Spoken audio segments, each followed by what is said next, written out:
darlings! I'm back with another vampire video, this time from 2000 to 2009. So there's definitely a different style to these films than the previous decade or the decade after, because that tends to happen when time marches forward. So first one up on here from 2000 is Shadow the Vampire. Willem Dafoe as Max Schreck, the real vampire, during the filming of Nosferatu from 1922. This makes for a very interesting idea and was significantly less cheesy than I was expecting it to be, and actually has a really good list of stars and is very enjoyable. Another one, when it came out, I wasn't sure how I felt about it, but when I got around to watching it, I ended up really liking it, is 30 Days of Night. I haven't had the chance to read the graphic novel, but these are nice, dark, creepy, animalistic, and predatory vampires. It's a little bit bleak and very bloody, but certainly a good film. Another one, super influential for vampire films that have come out since, is Let the Right One In from 2008 out of Sweden. A lot of people are afraid of subtitles, but please just watch this one. It's totally worth it.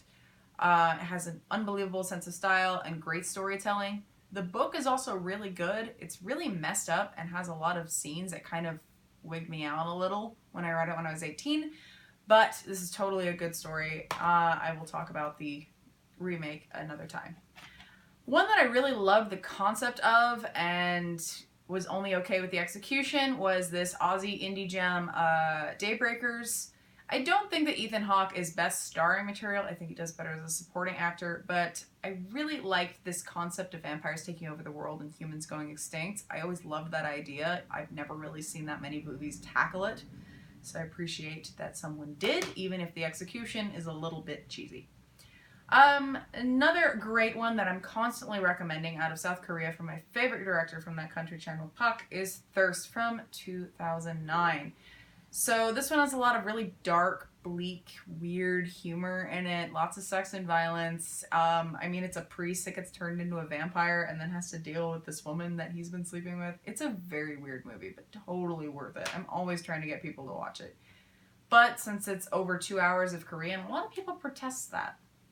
Another one, same title, significantly lower quality, is Thirst from 2007. It's a Starz original movie. I actually haven't seen the entirety of it. I've just seen the first half of it before my DVD conked out.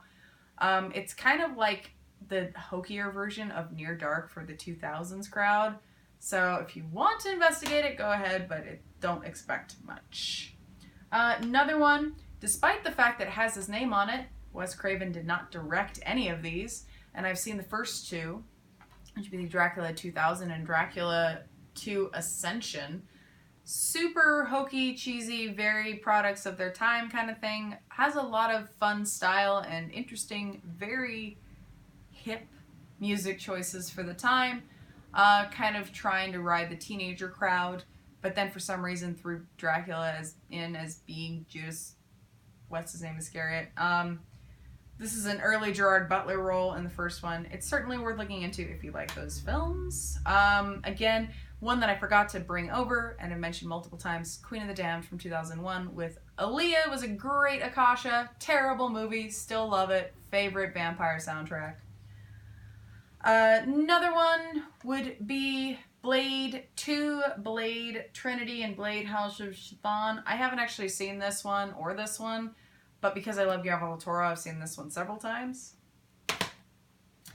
Another good one, well, not good exactly, but fun, would be Van Helsing. This isn't what I call a good movie, but it's thoroughly enjoyable. It makes a lot of nods to classic monster movies. So clearly this is a director that grew up watching the old school Universal monsters, and so it plays homage to that. It's very fun, even if Kate Beckinsale's accent is terrible. She's much better with her natural accent in the Underworld films. These also not very good, very fun. These were very important in my early teenage years. I watched them so many times that I could probably quote large sections of it. This one is not my favorite out of the series. I'm only including the first three because those are the ones that are actually from the 2000s. Next up on here, not my favorite, but definitely worth it for people who like anime, which would be Vampire Hunter D Bloodlust from 2000. I appreciated this one a lot. The art style really is not my taste, and I am so fussy about animation art styles. but it's still kind of a fun, cool idea, and there's a good sense of style to it, even if it isn't my style. And then another one from Russia, it's actually two, which would be Nightwatch and Daywatch from 2004 and 2006. Some of the most expensive films out of Russia. Again, they're kind of riding the action movie wave of vampires. There's other beasties in there too, but vampires are a pretty heavy focus in them. The third adaptation of Richard Matheson's novel I Am Legend actually keeps the novel's title and has Will Smith in it. Not perfect, but certainly worth watching at least once. I wish that the vampires were more explicitly vampires instead of just infected monsters. And I wish that the ending was a little different, because tonally I think it wasn't correct. But still, Will Smith did a much better job than I would have expected for him pretty much acting by himself for the majority of the film. So it's worth checking into. Another one up on here, not a good movie. I never read the Cirque du Freak books when I was in middle school when I should have read them. But The Vampire's Assistant I know was really popular with a lot of people that I knew when I was in middle school. And I think that they would hate this film, and a lot of people did. I still think it's really entertaining. It kind of reminds me of like a 21st century send-up of My Best Friend is a Vampire that I mentioned in a different video. It's super cheesy, but I find it, I don't know, funny in a weird way. From 2000 is A Little Vampire. This was a great one when I was a kid, especially because the style of the vampire family really heavily influenced me all through my teenage into my adult years when I could finally afford to dress like that. Not perfect, but certainly very cute. Scotland's a gorgeous country, and it's a very charming kind of family-friendly version of vampires for people. Another one I didn't even know it was a vampire movie the first time I watched it is Ultraviolet with Mila Jovovich. If you want to see her in an action film that's not the Resident Evil films, I guess you can go for this one. It's kind of terrible, but it's still kind of fun if you want to watch it once. I don't know what the rewatch value is on it, because I'm still not even sure if I've watched this particular DVD copy that's just been living on my shelf forever. Another one from 2001 that I can't even figure out the plot to, but just appreciated the style of, is The Forsaken. I know in this case vampirism is more like a blood disease type of thing, like it's an infection. But it has that one lady whose name escapes me from the first Crow film, who played a bad guy in both films with a gothic sensibility, and she looks great. She has the best style of the whole film. It's pretty much people wandering around wearing like PVC and really bad sunglasses. But if you can figure out what the plot of this movie is, tell me, because I couldn't. Next one up on here, which I'm not even sure if I've seen it or not, or just thought I did, from 2007 is Rise Bloodhunter with Lucy Liu, I believe. Again, I think I saw it, but I don't really know, so I can't tell you anything about it. Another one up on here, which I expected to be so much worse because of this bad package design and the fact that I always found it in like the cheap bin of used DVD stores, is Perfect Creature from New Zealand. It has kind of this neo-noir aspect to it, kind of a Sam Spade-ish clothing variants.